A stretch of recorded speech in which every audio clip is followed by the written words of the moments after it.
So there are a bunch of parts to this, and I do want to mention something before we get into actually showing how I made a lot of the sounds. I got a lot of these methods that I'm going to show you from his tutorial that was uploaded to the Splice YouTube account.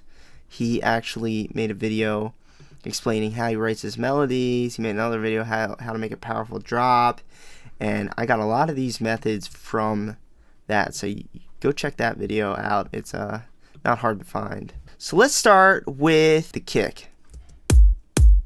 Just a simple kick, nothing really special about the kick. I got the kick from Splice, and then I built the bass line. It sounds like this.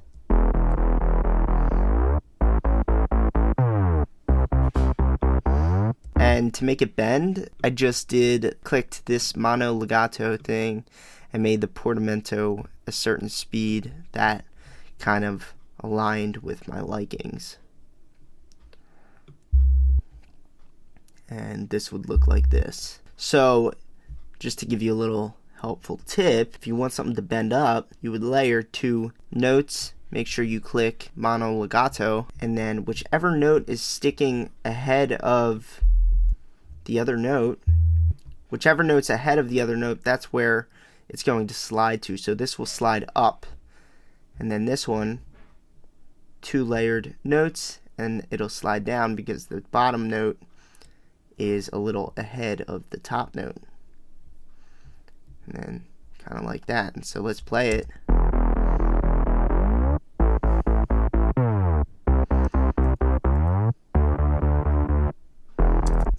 So you get something like that. And this sub bass is just Sylenth 1 and a sine wave, and then the top layer to it.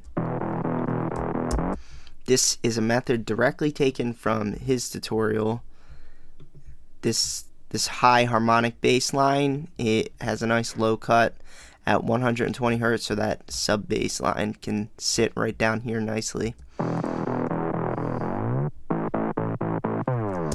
And so with the bass sounds nice, and then of course they're side chained.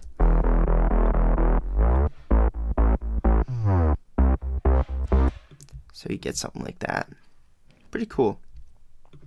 Next thing I did,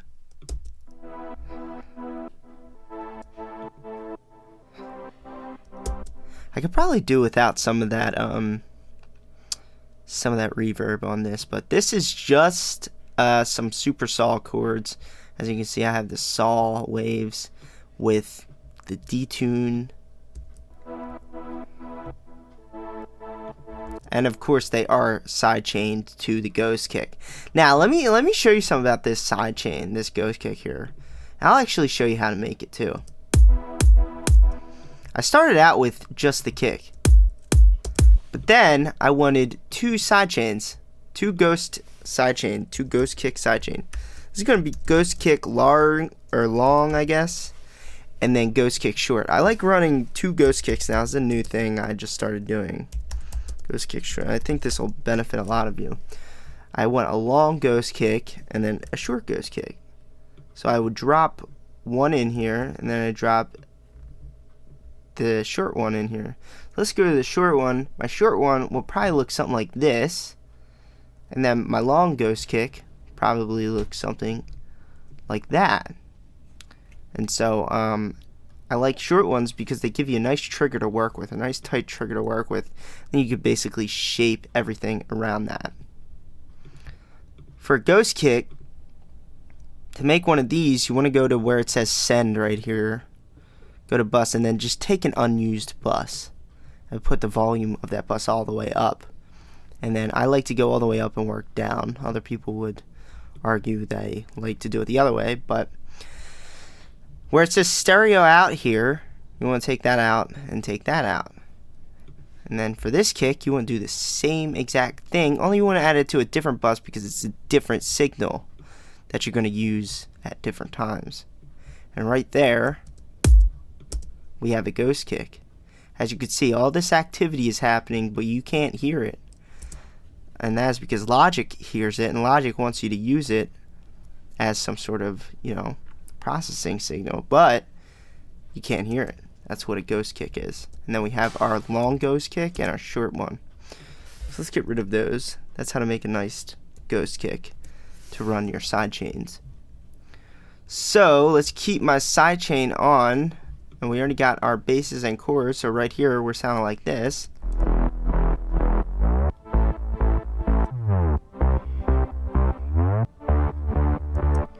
So that's what our bass line with our chords sounds like, but we got to keep building up.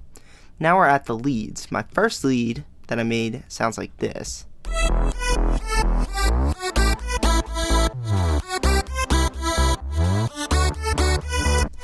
I made this lead with Sylenth 1. This Sylenth 1 is actually the plugin that KSHMR himself uses in his tutorials and his songs. This actually I think it was Dharma uses like mostly Sylenth 1 instruments. But let's make this lead from scratch so we can all get on the same page here. Go to menu, clear, and we're going to sound something like this straight off the bat.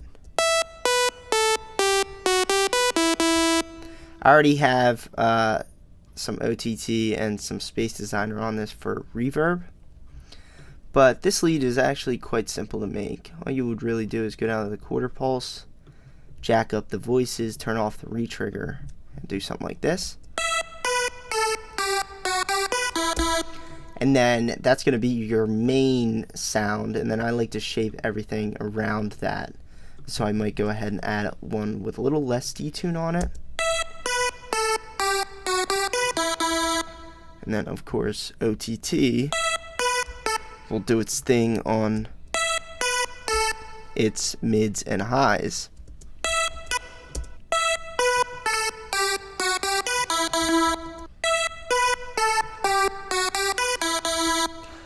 OTT is a cool free plugin you should definitely consider getting. Sausages your sounds for you. So now what we're going to do is we're going to go into the layers of this first lead, and each of these layers has a certain job. This layer is going to be that spacey layer that kind of creates big space. It's got a lot more reverb than our first layer. And then we have another spacey layer, which I could probably differentiate a little better than this layer because it's kind of the same thing. But what this layer does do is it brings a lot more, adds a little more like low end to the lead because it does take up a couple more octaves than this layer.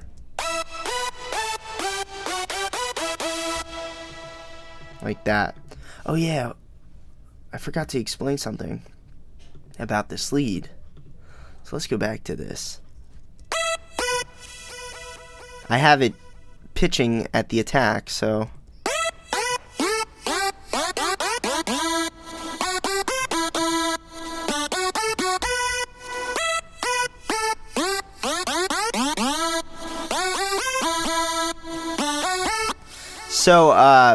I noticed that in the original version of Wildcard, he has his lead doing that.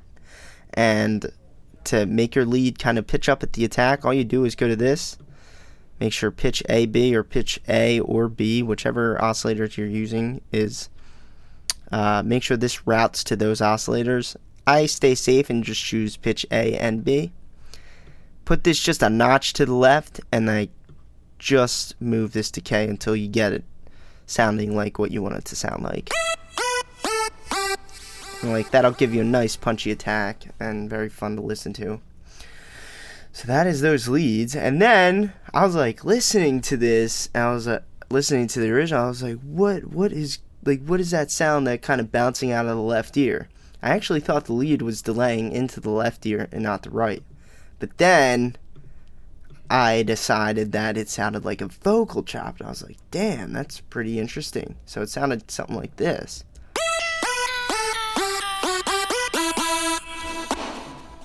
This actually I want to make a little tighter. So go ahead and listen to the original and tell me that does not sound like a vocal chop in the left ear.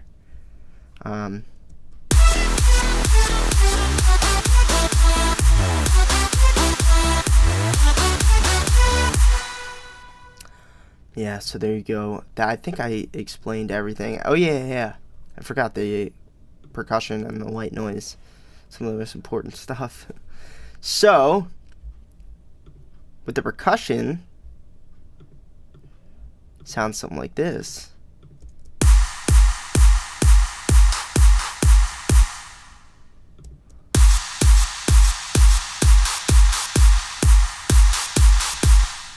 And then I went ahead and added some white noise that I found on Splice. And this is all stuff that kind of adds to the atmosphere, adds to all the noise. So the first thing was, I'm not sure if he actually may have done that, but what it does for me is it adds noise, especially in these big room house drops. So I just like to add claps on every kick with a lot of reverb on them. And let's go to massive beat. These are just a couple hi-hats that go every few kicks.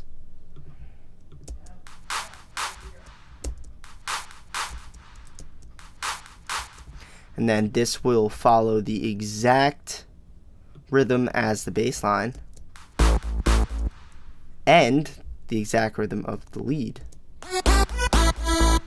This is a method I took directly from him, and I'm kind of just transferring it to you guys.